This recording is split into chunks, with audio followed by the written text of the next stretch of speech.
И здраво на сите и добре дојавте назад на мојот YouTube канал. Како што гледате по насловот и како што имавте можност да видите на моето Insta Story каде што го најавив оваа видео, денеска одлучив на еден ден да бидам ваш психијатар или психолог кој ќе ги решава вашите проблеми и ќе ги анализира вашите чудни, мрачни или валкани тајни. Да, може би ви изгледа мега несериозно оваа зелениот дукс, но јајте како ќе бидам сериозен во оваа видео. Овде ги имам вашите тајни, не знам колку има, ајде да гледате. Вели има многу за учење, ми се седи на телефон, ова е претпоставам од некој дете кој иде во школа. Ја мислам дека у 24 часа кои ги поседуваме, имаш доволно време и да се наспиеш, и да одиш на училиште, и да учиш, и да гледаш да скролаш што има на телефони, на сите социјални мрежи, меѓу другото и да го гледаш оваа моја видео, и да го лајкнеш, и да го коментираш. Имаш буквално време за све, само треба да добро да се организираш, затоа што сметам дека организацијата е мајката на се. Вели вака: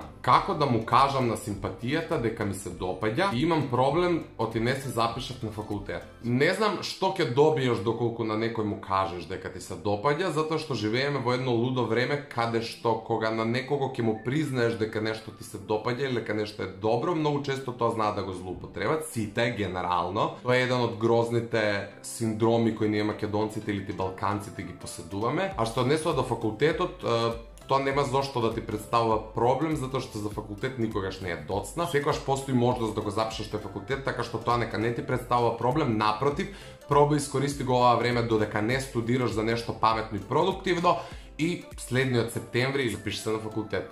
Тоа е тоа, ако имаш можности секако. Најголем проблем ми е што немам само доверба, а и страх од неисполнување на зацртани цели. Јас ти го разбирам овој страх од неисполнување на зацртани цели, може би и јас сум го имал истиот, затоа што јас си поставав многу високи стандарди едно време во животот и мислев дека се што лети се јаде. Суштински не е така. Сметам дека не треба да се плашиш од тоа и не треба да те разочаруваат неуспеси, затоа што сметам дека секој неуспех е затишје пред бура и секогаш, ама буквално секогаш не очекува нешто подобро од онаа што всушност сме сакале да го постигнеме, а не ни успеало. Верувај. Универзумот е чудо, не се плаши од неуспех, знам дека не е седно и знам дека не е пријатно, меѓутоа кога тогаш, ако веруваш во себе и своите соништа, мора тоа да ти се оствари. Значи, кога ќе кажам мора, мора. Не постои опција можеби, туку мора да се оствари, затоа што ние сите сме дојдени на овој свет за да оствариме нешто и да оставиме некаков траг во историјата. Доколку малку го користиме мозокот, мислам дека во тоа ќе успееме по секоја цена. Од друга страна доаѓаме до малку посериозен проблем, а тоа е немање на самодоверба. И ова го разбирам затоа што јас сум бил еден од оние кои немале самодоверба. Морате тоа да го победите за да успеете во животот, затоа што никој не сака луѓе кои молчат, кои се повлекуваат, кои одат покрај зид, кои немаат никаков став, немаат мислење. Бидете јасни и гласни, па макар и сами во животот, затоа што тоа еден ден многу повеќе ќе ви се исплати отколку сите да ве тапкаат по рамо и да велат колку сте мирни и паметни додека молчите, а не знам дали сте слушнале она поговорка испод мира 300 вира. Не бидете такви, бидете гласни и јасни, па макар и сами. Некој девојче вели: го сакам многу, но другарка ми си го фати за дечко без да знае дека на мене ми се свиѓа. Што да правам? Првенствено, ако веќе таа некоја девојка ти е тебе другарка, не знам зошто од неја криеш дека некој ти се допаѓа, особено во вакви ситуации кога ти си во случајот повредена затоа што таа не знаела дека тебе ти се свиѓа, она го фатила за дечко. Во овој момент ти не можеш да обвиниш неја затоа што ти не си кажала. Не знам, најди некој друг што ти се засвиѓа и реши си го проблемот без никој да знае. Како да се справам со прозивки, педри и слично и како да ме прифатат другите каков што сум. Ја мислам дека нема потреба да се справуваш и да ги надминуваш, да ги надмудруваш луѓето кои ти смејуваат на било кој начин. Сите ние, повеќето од нас, ајде ќе речам, сме биле тема на дискусија во некакво друштво, особено во основно и средно школо, каде што луѓето баш и не размислуваат за тоа дали ќе повредат некого ако му кажат нешто лошо. Ти препорачувам да разговараш со надредените во училиштето, да пробаш тоа да го спречиш на некако цивилизиран начин. Никако не дозволувај ти да бидеш ист како нив, па да им возвраќаш со пцовки и навреди. Сега гледаме генерално тоа педер не е уопште навреда, али малите деца кои не знаат ни што значи тоа, многу често го користат мислејќи дека некого ќе навредат. Пробај да ги игнорираш тие работи ќе го завршиш тоа школо и веќе никој нема така да те вика, онака кој тоа ти го кажува. Многу е поважно кој тоа ти го кажува, отколку зошто или кога или како. Само земи ги предвид животите на луѓето кои тоа ти го кажуваат и секој ти биде јасно. Тоа се сепак луѓе кои се несретни, кои немаат ништо во животот и као дошла на тебе да ти објаснуваат кој си, што си. Имам проблем затоа што имам дечко и не знам како да им кажам на родителите. Овој проблем генерално треба се препише на адреса на родителите. Затоа што у процес на воспитување тие ни поставуваат некакви граници и бариери кога што треба да правиме. Значи сите овие работи доаѓаат сами по себе. Ако не кажеш на твоите родители, на твојата сестра, на твојот брат,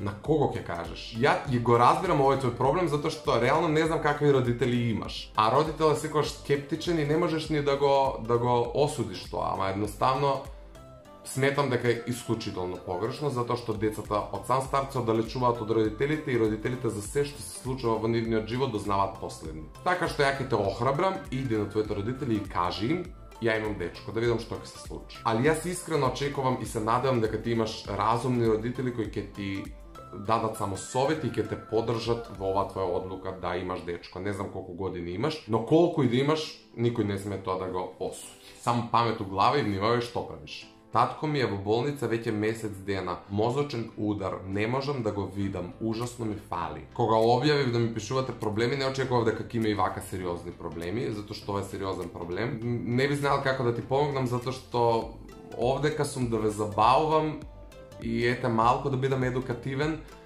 меѓутоа не и до тој степен да можам да прифаќам вакви проблеми туку така да се расфрлам со терминологија. Не би сакал да го коментирам овој проблем вака јавно, затоа што верувам дека не ти е лесно. Посакувам побрзо да оздрави татко ти и да го видиш што поскоро и пиши ми, баш ќе ме изненадиш. Мажена сум веќе 5 месеци, имам 18 години, а маж ми е 22. Јас сум христијанка, одем муслиманин. Моите прифатија, но уште не се 100% сигурни дека тука има добар живот. Дали сте реални луѓе? 3 пати да се родам, 3 пати ќе одам гол по улици и ќе зборам дека љубовта не познава граници. Значи, дал некој е црн, бел, ваков, дебел, слаб, тако, некаков сака нека.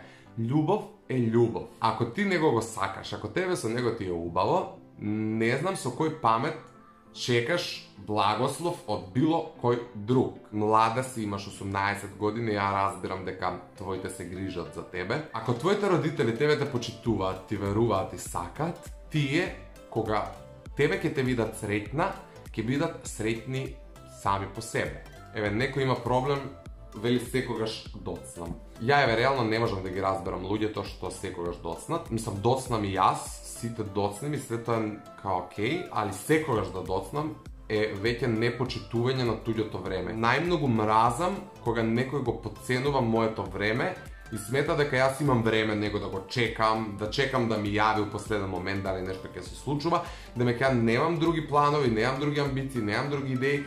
Денот мене ми зависи од некој кој одлучил да касни со било какви информации или со присуство. Мислам, тоа е дебак. Мајка ми ме убива за оценките како да е кој знае што. Ова е исто проблем кој може да се препише на адреса на родителите. Препорака до сите родители да се навратат малку во времето кога биле ученици. Дали тие би сакале нивните родители да се однесуваат со нив како што тие се однесуваат денеска со нивните деца. Училиштето ќе го заврши секое дете, но не заборавајте дека само еднаш е дете.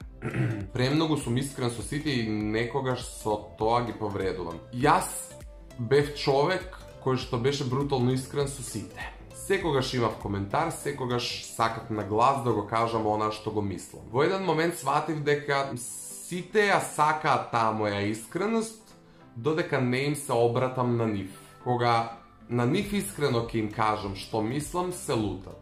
Некои такви луѓе отфрлив од животот, а со некој престанав да бидам искрен, затоа што сметам дека тоа е единственото решение. Како поминуваат годините, сватив дека помош се бара, не се нуди. Ја кога сум бил искрен, не сум бил злонамерен, туку добро намерен. Меѓутоа, многу често луѓето не сакаат ни добра намера да слушнат, така што чекувам некој нешто да ме праша, кога ќе ме праша сум искрен, не сум лицемер, искрен сум, меѓутоа не зборувам без да бидам прашан. Имам огромна фобија да излегувам од дома, односно да шетам низ град сама или со другарки.